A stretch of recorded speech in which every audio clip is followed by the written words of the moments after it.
Rajesh sir, आपसे ही शुरुआत करते हैं। क्लोजिंग ट्रेड्स क्या रहेंगे आपके क्लोजिंग ट्रेड्स?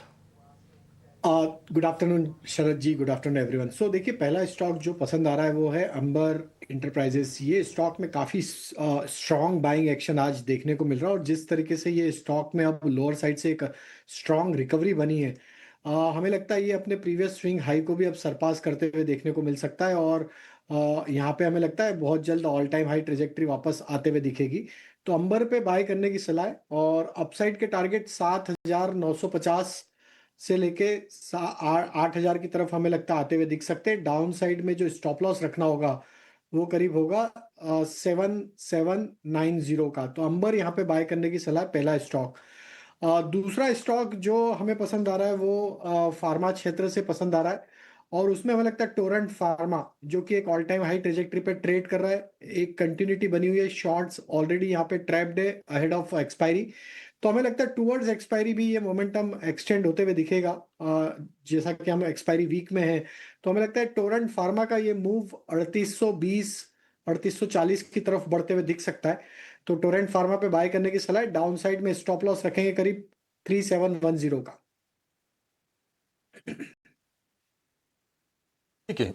दो शेयर हैं राजेश जी के रडार पर, और टोरेंट फार्मा के लिए 3820 3840 के टारगेट से खरीदारी करने की सलाह है, और अंबर एंटरप्राइजेस के लिए 7,950 8,000 के टारगेट, 7,790 रुपए के स्टॉप लॉस सुझा रहे हैं अंबर एंटरप्राइजेस के लिए राजेश जी। Rajesh ji, good afternoon. ये एक बार जरा टोरेंट फार्मा का जरा एक बार स्टॉप लॉस फिर से रिपीट करेंगे?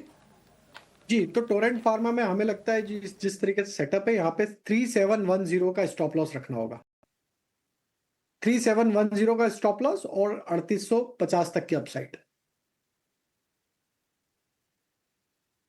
3710 का स्टॉप लॉस होगा टोरेंट फार्मा के लिए। नतीजों के बाद आज अपनी शानदार तेजी देखी है, और 3750 रुपए के ऊपर जाकर यह शेयर कारोबार कर रहा है। तो बाजार में तेजी क्या लौटी, तेजी वाले सारे के सारे ट्रेड्स भी लौटाए। दोनों के दोनों जो शेयर है राजेश जी के, वो खरीदारी के हैं। इस बीच एशियन पेंट्स के नतीजे आए हुए हैं, और धीरे धीरे करके तमाम डिटेल्स आ रहे हैं। डेकोरेटिव सेगमेंट की जो वॉल्यूम ग्रोथ रही है वो रही है 3 से 4%। मार्जिन थोड़ी प्रभावित जरूर हुई है, लेकिन बाकी अगर नतीजों को हम देखेंगे तो ठीक ठाक लग रही है। आय में थोड़ी सी गिरावट है ईयर ऑन ईयर बेसिस पर, 8,970 करोड़ रुपए से घट के थोड़ी सी नीचे आई है। एबिडा की बात करें, एबिडा 1,694 करोड़ से घटकर 1,625 करोड़ रुपए का आंकड़ा है। तो थोड़ी सी नरमी हम जरूर देख रहे हैं। लेकिन अगर आप शेयर की बात करें तो 0.25% की तेजी शेयर में हम देख रहे हैं। 2400 रुपए के आसपास के प्राइसेस से कल भी 1% करीब ऊपर ये था एशियन पेंट्स का शेयर, और आज नतीजों के बाद हम देख रहे हैं कि तेजी है। डेकोरेटिव कारोबार का जो वॉल्यूम ग्रोथ है वो है करीब 4% के आसपास का। तो ठीक ठाक वॉल्यूम ग्रोथ निकल के आई है, हालांकि एबिडा पर दबाव है थोड़ा सा। इन लाइन अगर आप नतीजों को देखेंगे तो अनुमान के मुताबिक ही नतीजे आए हैं, इसके चलते शेयर में जो तेजी है वो कायम है। लक्ष्मीकांत जी, आप बताइए सर, आपके ट्रेड्स कौन से होंगे और आपकी नजर कहां पर है बाजार में? मार्केट के सारे सिनेरियो को देखते हुए हमारा एक लॉन्ग के साइड रिकमेंडेशन रहेगा और दूसरा शॉर्ट की साइड रहेगा। सबसे पहले लॉन्ग वाले रिकमेंडेशन की बात करते हैं, जो कि फार्मा स्पेस से है। सो करंटली हमें पिछले 3 दिनों से दिख रहा है कि फार्मा स्पेस में अच्छे खासे पॉजिटिव अपसाइड के मूवमेंट देखने को मिल रहे हैं। तो उसी में का जो हमारा शेयर है जाइडस लाइफ। सो अभी रिसेंटली जाइडस लाइफ में हमें फॉलिंग ट्रेंड लाइन का, फॉलिंग चैनल का ब्रेकआउट देखने को मिला है डेली के चार्ट्स पर। और ये स्टॉक अभी अपने जो हायर टॉप हायर बॉटम के अनुसार ट्रेड कर रहा है। करंटली इसने अपने 20 डीएमए लेवल को भी रिक्लेम किया है। तो हमें लगता है कि इसमें आने वाले समय में अच्छी खासी तेजी देखने को मिल सकती है। तो जो हमारा जो अपसाइड का टारगेट है वो 1030 का है, और अगर जो स्टॉप लॉस है वो हमें रखना है 970 का। दूसरा हमारा जो रिकमेंडेशन है वो शॉर्ट साइड का है, वो है पेट्रोनेट। सो पेट्रोनेट में मुझे असेंडिंग लाइन का ब्रेकडाउन देखने को मिला है, और अभी स्टॉक अपने सारे की मूविंग एवरेज के नीचे ही सस्टेन कर रहा है। जिस तरीके से बेरिश कैंडल का फॉर्मेशन है, तो उसके मद्देनजर इसमें सेलिंग प्रेशर ही देखने को मिल रहा है। तो इसको करंट लेवल से शॉर्ट ना करके थोड़ा सा जब ये रिट्रेस हो अपर साइड की ओर 295 296, तो वहां पर शॉर्ट किया जा सकता है इसको। उस दौरान हमें स्टॉप लॉस रखना पड़ेगा 302 का, और जो डाउन साइड जो टारगेट दिखाई दे रहे हैं वो आते हुए दिखाई दे रहे हैं 284 के। ठीक है, वैसे अगर आप गैस काउंटर्स को देखेंगे ना, तो पेट्रोनेट के अलावा बाकी जगह आपको तेजी दिखेगी। IGL MGL में आज हमने मजबूती देखी, गेल का शेयर भी चल रहा था, लेकिन पेट्रोनेट कमजोर है, वो 3% नीचे है, 284 रुपए के टारगेट और 302 रुपए के स्टॉप लॉस के साथ इसको आपको सेल करना है। और जाइडस लाइफ 1030 के टारगेट से जाइडस लाइफ को आप खरीदिए और स्टॉप लॉस के लेवल भी आपके स्क्रीन पर आ जाएंगे। जाइडस लाइफ के 970 रुपए का स्टॉप लॉस आप लगा के चलिए। तो एक बाय का ट्रेड और एक सेल का ट्रेड होगा जाइडस लाइफ बाय आपके लिए और पेट्रोनेट एनर्जी ये सेल के रिकमेंडेशन है। लेकिन एक बार एशियन पेंट्स पर आपसे व्यू लेंगे राजेश जी। एशियन पेंट्स के नंबर जो इनलाइन आए हैं, वॉल्यूम ग्रोथ को लेकर जो चिंताएं थी, मार्जिन को लेकर थोड़ा सा जो टेंशन थी, थोड़ी थोड़ी दूर होती हुई दिख रही है।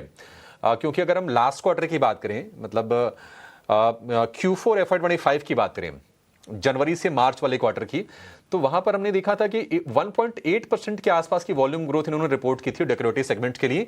अब वो है 3.9%। और ये थोड़ा इंपॉर्टेंट इसलिए भी हो जाता है क्योंकि हिस्टोरिकली हम ये देखते हैं, ये पैटर्न रहा है कि Q1 थोड़ा सा ना सुस्त रहता है पेंट वाली कंपनीज के लिए। एशियन पेंट्स बढ़िया स्पाइक है, ये करीब 2% के आसपास का। क्या तेजी यहां से और बढ़ते हुए आप देख रहे हैं और इस भाव पर क्या पोजीशन ऐड करनी है? तो आई थिंक देखिए, यहाँ पे हमने एशियन पेंट में ऑलरेडी एक करेक्शन देखा और काफी लंबे समय से स्टॉक में एक अंडर परफॉर्मेंस यहाँ पे देखने को मिला। अगर हम बाकी पूरे सेक्टर में देखें तो एशियन पेंट में हमें लगता है कि यहाँ पे साइन ऑफ बॉटमिंग आउट होते हुए दिख रहा है। स्टॉक में जो करेक्शन देखने को मिला था, ऑलमोस्ट 50-डे मूविंग एवरेज पे वो करेक्शन हॉल्ट होते हुए दिखा और वहीं से स्टॉक ने एक अच्छा पुल बैक बनाया है नंबर्स के बाद।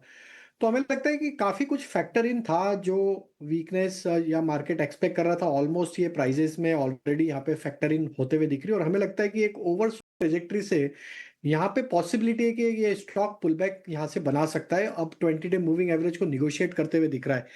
तो हमें लगता है थोड़ा सा पोजिशनल नजरिया अगर रखते हैं यहाँ पे, तो 2350 स्टॉप लॉस रख के बाय एंड एक्यूमुलेट किया जा सकता है। और अपसाइड के टारगेट हमें लगता है इसमें 2460 की तरफ बनते हुए दिख सकते हैं। तो ये हमें लगता है एशियन पेंट को अभी यहाँ पे बाय का ट्रेड लेना चाहिए। थोड़ी सी वॉलेटिलिटी जो हो रही है क्वार्टरली नंबर अनाउंसमेंट के चलते, यहाँ पे हमें लगता है कि बाय की अपॉर्चुनिटी दे रहा है स्टॉक। और एक अपडेट रहेगा अभिषेक जी, यहाँ पे हमने अंबर का जो ट्रेड दिया था उसके दोनों टारगेट अचीव हो गए। स्टॉक 8000 के ऊपर और नए ऑल टाइम हाई ट्रेजेक्टरी पे अब ट्रेड करते हुए दिख रहा है।